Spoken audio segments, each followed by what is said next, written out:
I came home from the hospital after my knee surgery to find the locks changed on my own front door. My son-in-law stood in the doorway, arms crossed, and said, "Harold, we've made some decisions while you were gone. This is our house now." I didn't argue. I didn't yell. I just looked him dead in the eyes and smiled, because he had no idea what kind of man he'd just crossed. Before I tell you what happened next, I'd appreciate it if you'd hit that subscribe button and let me know where you're watching from. Every story I share comes from real life, real pain, and real lessons. Your support means more than you know. Now, let me take you back to the beginning. My name's Harold Brennan. I'm 67 years old, and I've lived in the same house in Millbrook, Ohio for 41 years. Built most of it with my own two hands. I was a carpenter by trade, spent 35 years turning wood into something meaningful. Cabinets, porches, furniture. My wife June used to say I could make a tree trunk sing if I talked to it long enough. June passed 3 years ago. Breast cancer. Took her in 8 months. Fast and cruel. After she was gone, the house felt too big, too quiet. I'd walk through the halls at night and swear I could still smell her lavender perfume. Her reading glasses stayed on the nightstand. Her garden gloves hung by the back door. I couldn't bring myself to move any of it.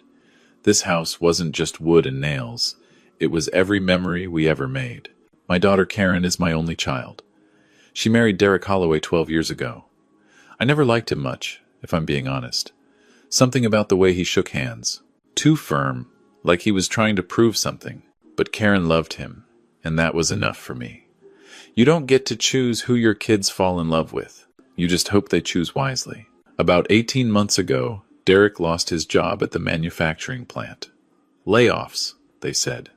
Karen called me crying, said they were 3 months behind on rent and about to lose their apartment. She asked if they could stay with me for a little while, just until Derek found work again. What was I supposed to say? She's my daughter, my only child, the little girl who used to fall asleep on my chest while we watched baseball games. So I said yes. I cleaned out the guest room, bought new sheets, and told myself it would be good to have company again. The first few weeks were fine. Karen helped around the house. We'd sit on the porch in the evenings and talk about her mother, about old times. Derek mostly kept to himself, always on his phone, always looking for the next opportunity, he said. I didn't push. A man's got his pride, especially when he's down on his luck. But then things started to shift. Little things at first. Derek rearranged the living room without asking. Said the furniture layout was inefficient. Then he started complaining about the thermostat, the water pressure, the way I kept the garage. One morning I came downstairs to find June's china cabinet moved to the basement. When I asked why, Karen just shrugged and said, Derek thought it was taking up too much space. Too much space. In my own house. That cabinet was a wedding gift from June's mother. It held 40 years of memories, and they shoved it in the basement like it was junk. I let it go. Told myself they were stressed, that they'd settle down once Derek found work. But he never did. Months passed, and every job he applied for somehow didn't work out. Too far. Not enough pay. Beneath his skill level. Always an excuse. Meanwhile, I watched him sit on my couch all day, playing video games and ordering takeout on my dime. Then came the knee surgery. I'd been putting it off for years, but the doctor said I couldn't wait any longer. The procedure went fine, but recovery meant I'd be off my feet for a few weeks. Karen promised she'd take care of everything while I was in the hospital. I was gone for 5 days. When the taxi pulled up to my house that Thursday afternoon, I knew something was wrong before I even got out of the car. The front porch light, the one I'd installed the week after we moved in, was gone, replaced with some modern fixture that looked like it belonged in a hotel lobby. My heart started beating faster as I made my way up the walkway on my crutches. That's when Derek opened the door. He didn't help me up the steps, didn't ask how I was feeling. He just stood there, blocking the entrance like a bouncer at a nightclub. "Harold," he said, "we need to talk." I looked past him into the house. The walls were different. The warm beige June had picked out was now some cold gray color. The family photos that lined the hallway were gone. "What happened to my house?" I asked, my voice barely steady. Derek smiled. Not a friendly smile. The kind of smile a man gives when he thinks he's already won. We've made some improvements, he said. Karen and I talked it over while you were recovering. You're getting older, Harold. You can't manage this place on your own anymore. So, we're taking over. Officially. I blinked. Taking over? The house? He said, like he was explaining something to a child. We're going to be handling things from now on. Finances, maintenance, decisions. You just focus on resting. This is my house, I said slowly. My name is on the deed. That's when Karen appeared behind him. My daughter. The girl I raised. The girl I sacrificed everything for. She wouldn't look me in the eye. Dad, she said quietly. Derek's right. It's for the best. You're not as sharp as you used to be. We're just trying to help, not as sharp. Those 3 words cut deeper than any surgery ever could. Let me in my house, I said. Derek hesitated, then stepped aside with a theatrical sweep of his arm. Welcome home, Harold, to our home. I walked through the door and my stomach dropped. The changes weren't just cosmetic. June's antique rocking chair, the one she nursed Karen in, was gone. The handmade quilt her grandmother stitched was nowhere to be seen. The kitchen had been completely reorganized. My tools, my files, my personal papers, all of it had been moved. I made my way to my bedroom, heart pounding. When I opened the door, I froze. It wasn't my bedroom anymore. The queen bed June and I had shared for decades was replaced with a massive king-sized frame. The walls were painted navy blue. Derek's clothes hung in the closet. His watches sat on the dresser. What is this? I whispered. Karen came up behind me. We moved you to the back room, Dad. It's smaller, but it's easier for you to manage, closer to the bathroom. The back room. The room I'd used for storage. The room with no windows facing the garden June had planted. Where are my things? I asked. Where's the photo of your mother? We put everything in boxes, Karen said. They're in the garage. We'll go through them later. I stood there, leaning on my crutches, staring at the room that used to hold my entire life. The room where June took her last breath, holding my hand, telling me to be strong. Derek appeared in the doorway, arms folded. Look, Harold, I know this is an adjustment, but trust me, this is better for everyone. You just have to accept that things are different now. I turned to look at him, really look at him, and I saw it clearly for the first time. The greed, the calculation, the absolute certainty that he'd already won. You're right, I said calmly. Things are different now. He nodded, satisfied. Good. Glad we understand each other. But he didn't understand. Not at all. Because in that moment, standing in my own house that no longer felt like mine, I made a decision. I wasn't going to yell. I wasn't going to fight. I was going to wait. I was going to watch. And when the time was right, I was going to take back everything they thought they'd stolen. That night, I lay awake in that cramped back room, staring at the ceiling. The bed was a cheap twin mattress, probably bought at a discount store. The sheets smelled like fabric softener, not like the lavender June always used. Through the thin walls, I could hear Derek laughing at something on television. In my living room, on my couch, I didn't sleep. Instead, I thought about every decision that led to this moment, every kindness I'd extended, every warning sign I'd ignored, and I started to plan. The next morning, I made coffee like I always did. Derek came down around 10, still in his bathrobe, and barely acknowledged me. Karen was already at the kitchen table, scrolling through her phone. Morning, Dad, she said without looking up. There's oatmeal in the pot if you want some. Oatmeal. June always made pancakes on Saturday mornings, the fancy kind with blueberries and real maple syrup, but I didn't say anything. I just poured my coffee and sat down. I need to go to the bank today, I said casually. Check on a few things. Derek looked up sharply. What things? Just routine, I said, making sure my accounts are in order. He and Karen exchanged a glance. Quick, but I caught it. I can drive you, Karen offered. Too quickly. You shouldn't be driving with your knee. I'll manage, I said. I could use the fresh air. The look on Derek's face told me everything I needed to know. Something was very wrong. I drove myself to First National Bank that afternoon. Every bump in the road sent pain shooting through my knee, but I didn't care. I needed to see for myself. The teller was a young woman named Bridget. She'd known me for years, always asked about June before she passed. "Mr. Brennan," she said with a warm smile, "how are you feeling? We heard about your surgery." "Getting better every day," I said. "Listen, Bridget, I need to see my account statements for the last 3 months. Her smile faltered slightly. "Of course. Let me pull those up for you." What I saw on that printout made my blood run cold. $32,000. Gone. Transferred in small increments over the past 16 months. Some to an account I didn't recognize. Some to credit cards that weren't mine. There were cash withdrawals I never made. Charges at stores I'd never visited. "Bridget," I said, keeping my voice steady, "who else has access to this account?" She typed on her computer. "It looks like a Karen Holloway was added as a joint account holder about 14 months ago. You signed the authorization form yourself, Mr. Brennan." She turned the screen toward me. There was my signature, or something that looked like my signature. The middle initial was wrong. I always signed with a middle initial. Harold J. Brennan. This said Harold P. Brennan. It was a forgery. I thanked Bridget and drove home in a daze. $32,000. My savings. The money I'd set aside for emergencies, for my grandkids' futures, for whatever years I had left. Stolen by my own daughter and her husband. When I got back, they were both in the kitchen, cooking dinner like nothing was wrong. Derek even smiled at me. "Hey, Harold. How was your errand?" I looked at him. Really looked.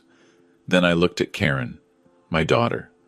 The baby I'd rocked to sleep 1,000 nights. The girl I'd taught to ride a bike, to drive a car, to balance a checkbook. "Fine," I said. "Just fine."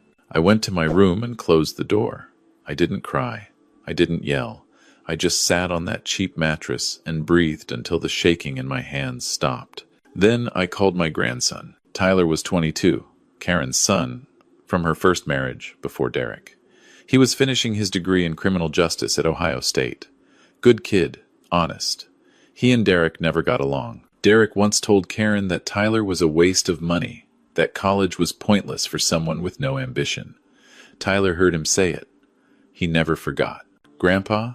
Tyler answered on the second ring. "Everything okay?" "I need your help," I said quietly. "And I need you to keep it between us." There was a pause. Then, "Tell me everything." Over the next 2 weeks, I played the role of the defeated old man. I ate their meals, watched their television, slept in their cramped room. I shuffled around on my crutches and let them think I'd given up. Derek grew more confident by the day.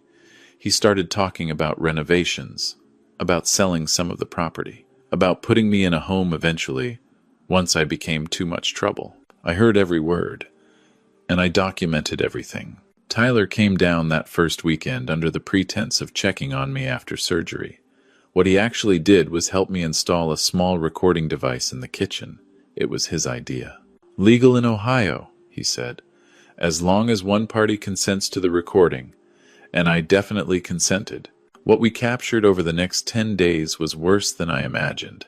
Derek on the phone with a lawyer, asking about power of attorney. "The old man's losing it," he said. "Forgets things, repeats himself. We just need the right paperwork to take control of his assets." Karen agreeing to list me as having early onset dementia on medical forms. "It's not really lying," she said. "He is getting older. We're just protecting him." Derek bragging to a friend about the house. "Once he's in a home, we sell this place for 300 grand easy, maybe more. Location's perfect for developers. Every word, every plan, every lie, all recorded." Tyler also did some digging into their finances. What he found was stunning. They weren't just broke, they were drowning. Derek had gambling debts totaling over $40,000. Karen had maxed out 3 credit cards, trying to keep up appearances. They owed money to everyone, family, friends, a loan shark in Cleveland. My savings wasn't a bonus to them. It was their only way out. By the end of that second week, I had everything I needed. I called a lawyer named Morris Webb, old friend of June's brother. sharp as a tack and mean as a snake when he needed to be. I showed him the forged signature, the recordings, the bank statements. He listened without interrupting, then leaned back in his chair and smiled. "Harold," he said, "you've got them cold. This is fraud. Elder, financial abuse, possibly conspiracy. They're looking at felony charges." "What are my options?" I asked. "You can press charges," he said. "They'd likely see prison time. Or," he paused, "you can offer them a deal. Full restitution. Immediate surrender of any claim to your property. And they walk away clean." I thought about it for a long time. Karen was still my daughter. Despite everything, part of me remembered the little girl who used to bring me dandelions from the backyard, calling them flowers. But then I remembered June's chair. Gone. Her quilt. Gone. The photo of our wedding day, boxed up in a garage like trash. They hadn't just stolen my money. They'd tried to erase my entire life. "Set up a meeting," I said. "Tomorrow." That Friday evening, Morris and Tyler came to the house. Karen and Derek were watching television when we walked in. The look on Derek's face when he saw the lawyer was almost worth everything. "What's going on?" he demanded.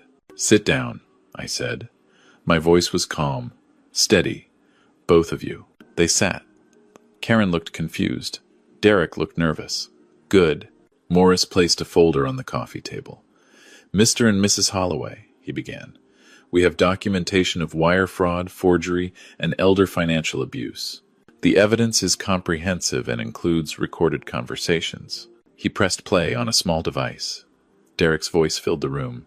"Once he's in a home, we sell this place for 300 grand, easy." Karen went pale. Derek's jaw tightened. "This is illegal," he said. "You can't record someone without their consent." "Actually," Tyler said, stepping forward, "in Ohio, only one party needs to consent." Grandpa consented. Derek turned to me, his face twisted with anger. "You set us up, you ungrateful old—" "Careful," Morris interrupted. "What you say next could be used against you." The room went silent. I stood slowly, leaning on my cane. I looked at Karen, my daughter. Tears were streaming down her face. "Dad," she whispered. "I'm sorry. I didn't want it to go this far," Derek said. "I don't care what Derek said," I replied. "You chose to go along with it. You chose to steal from your own father. You chose to put me in a storage room while you slept in the bed where your mother died." She broke down completely. Derek just sat there, stone-faced, calculating. Morris laid out the terms. Full repayment of the stolen funds, plus interest, immediate relinquishment of any claim to the property, a signed confession to be held in escrow, only filed if they violated the agreement, and they had 48 hours to vacate the premises. Derek started to argue, but Morris cut him off. "The alternative is criminal prosecution. Your choice." Karen signed first, her hand trembling so badly she could barely hold the pen. Derek signed after, his signature angry and sharp. When they left 2 days later, I stood on the porch and watched them load their car. Karen tried to approach me one last time. "Dad, please, can we talk about this? I'm still your daughter." I looked at her for a long moment. The little girl I'd raised, the woman who'd betrayed me. "You're right," I said softly. "You are my daughter, and that's what makes this hurt so much." She broke down again. Derek grabbed her arm and pulled her toward the car. He didn't look back. Neither did she. When the car disappeared down the road, I walked back inside. The house was quiet, but this time, the silence didn't feel heavy. It felt like freedom. That night, Tyler helped me move June's china cabinet back upstairs. We hung the family photos in the hallway. We put her reading glasses back on the nightstand. And when we finished, I stood in my bedroom, our bedroom, and felt her presence again. "We did it, June," I whispered. "We kept our home." Over the following months, things slowly fell into place. Karen and Derek moved to Indiana, living with his sister. They're making payments on the restitution, small amounts deducted automatically from their wages. I heard they separated last spring. Part of me feels sorry for Karen, but she made her choices. Tyler moved in with me after graduation. He got a job at the county prosecutor's office, helping other victims of elder fraud. Every morning, we have coffee together on the porch, watching the sun rise over the garden June planted all those years ago. People ask me sometimes if I regret how it ended, if I wish I'd handled it differently, and I tell them the truth. Forgiveness isn't about letting people hurt you again. It's about freeing yourself from the weight of what they did. I've forgiven Karen in my heart, but I'll never forget, and I'll never let anyone take what's mine again. They thought they could move in on an old man. They thought I was too tired, too slow, too defeated to fight back. They were wrong, because real strength isn't about being loud. It's about being patient. It's about waiting until you have everything you need, and then making your move with absolute precision. My name is Harold Brennan. I'm 67 years old, and this is still my house. What would you have done? Let me know in the comments. And if you haven't already, hit that subscribe button for more true stories of strength, dignity, and quiet justice. Until next time,